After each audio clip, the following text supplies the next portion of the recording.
La prochaine série audio de Novelcast est tirée d'un thriller écrit par Julien Lefebvre. C'était même un de ses premiers romans. Mais comment a débuté cette histoire ? Bon, alors ça c'est compliqué de vraiment situer, mais ça a débuté en fait par le lieu où j'ai grandi, en fait, par cette forêt qu'on retrouve beaucoup dans le livre.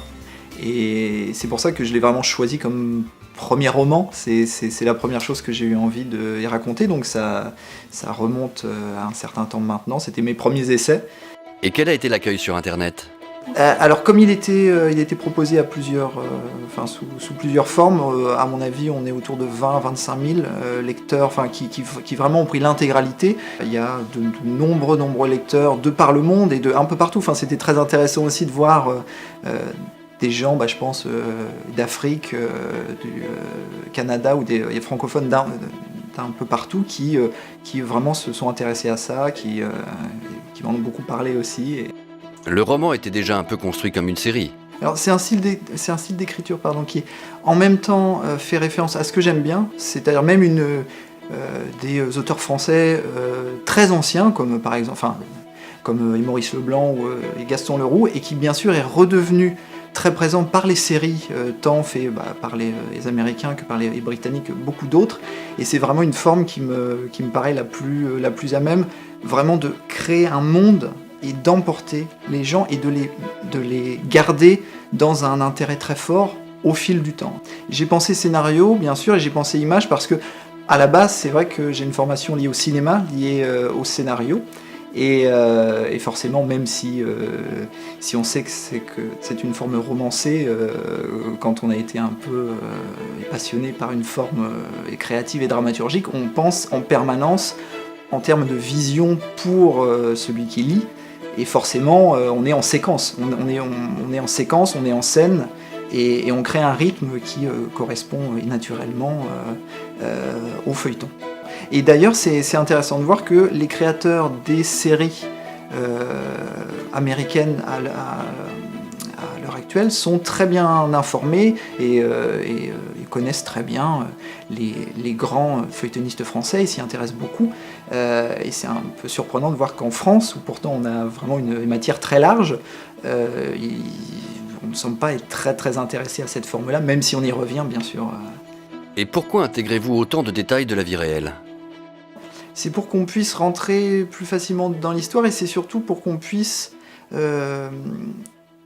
en faire partie dans un monde qui est celui dans lequel on vit soi-même. J'aime vraiment là qu'on sache on part sur une base qui est réelle et qu'on va être emporté à partir de cette réalité. Et c'est vrai que si on est intéressé par ce qu'on lit, on peut se faire un petit voyage pour aller vérifier sur place. C'est vrai que la Normandie, cette partie-là, est une région qui est très riche en légendes. Il y a aussi de très nombreuses forêts qui ont servi un peu de lieu d'aller et venue à de nombreux peuples, à de nombreuses armées au fil du temps. Et donc on peut très bien se promener sur des chemins qui se trouvaient au même endroit il y a 1000 ans, ou il y a 2000 ans, ou il y a 5000 ans.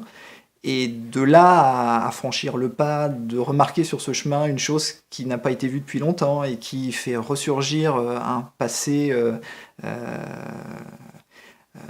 devant soi, il y a qu'un pas à franchir, et c'est à ça que sert aussi un romancier. À part toutes les péripéties d'une série audio, quels sont les thèmes ? À la base, le thème, c'est vraiment de se plonger dans les apparences, de voir ce qui est vrai et ce qui ne l'est pas, et la manière dont on tire des conclusions de choses qu'on croit voir ou qu'on croit percevoir, et qui peuvent être vraiment ou très bloquants ou très exaltants, mais qui sont basés sur des mensonges. Dans Le Signe de l'Ogre, c'est vrai que ce personnage principal n'est pas presque vivant, c'est presque une sorte de zombie, parce qu'il a en lui un mur qu'il n'arrive pas à surmonter. Et ce qu'on va suivre, c'est la manière dont il va tenter de franchir ce mur. Il a volontairement tiré un trait, et ça l'empêche d'être vivant, parce que c'est un grand blessé, c'est un grand brûlé. On le voit dans son rapport à son frère, dans son rapport aux autres. A priori, c'est une personne qui n'a plus aucun rapport aux autres, ce qui va, et d'ailleurs, lui poser problème quand il va être confronté à des gens qui vont vouloir l'aider ou qui vont être prendre ligne. C'est absolument pas se comporter face aux autres êtres humains. D'où ce signe de l'ogre qui est en partie ça, c'est-à-dire cette espèce d'énergie qui ronge et qui fait qu'on est en même temps un être humain, mais on n'en est plus vraiment un par son comportement. Finalement, sans entrer dans des grands débats, vivre, c'est un peu prendre soin de ceux qui sont autour de soi. Quand on est seul, on n'a personne, donc on peut suivre son chemin, même si on en prend plein la tête. Mais quand on est entouré par des gens et qu'on veut les protéger, on est forcé de prendre des risques, on est forcé de se battre, on est forcé de faire énormément de choses, et c'est ce qui va se passer pour lui durant cette histoire. Et quel effet cela fait d'entendre son roman adapté en série audio ? C'est d'abord une surprise, parce que forcément, on crée bien sûr ses propres voix, ses propres ambiances, ses propres choses. C'est une bonne surprise, parce que c'est vraiment tout un monde qui prend vie. J'ai trouvé ça formidable, avec certains changements, mais qui crée vraiment un monde sonore où on se plonge très facilement. Et puis un travail extrêmement minutieux aussi en termes de musique, en termes de bruitage. C'est vrai que la musique a joué un rôle fondamental pour moi lors de la création, et que de se retrouver sur un monde qui parle, sur un monde qui vibre, c'est vraiment un grand bonheur pour moi. Et même s'il y a 25 épisodes, est-ce qu'on peut faire un résumé de l'histoire ? Comment on peut résumer ça ?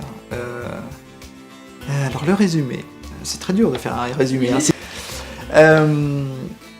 Au démarrage, c'est un homme qui s'aperçoit que son frère risque d'être détruit par un secret, enfin un traumatisme qu'il a fui depuis longtemps. Et il se rend compte que s'il veut que son frère survive, il va falloir se battre. Ce qu'il n'a jamais fait durant toute sa vie, il s'est enfui de plus en plus loin.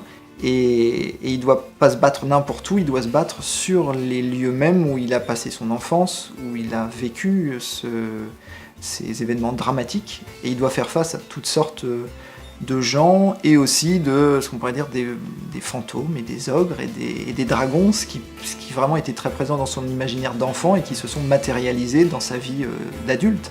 Il doit choisir entre, pour la première fois de sa vie, prendre un risque ou s'enfuir une fois de plus.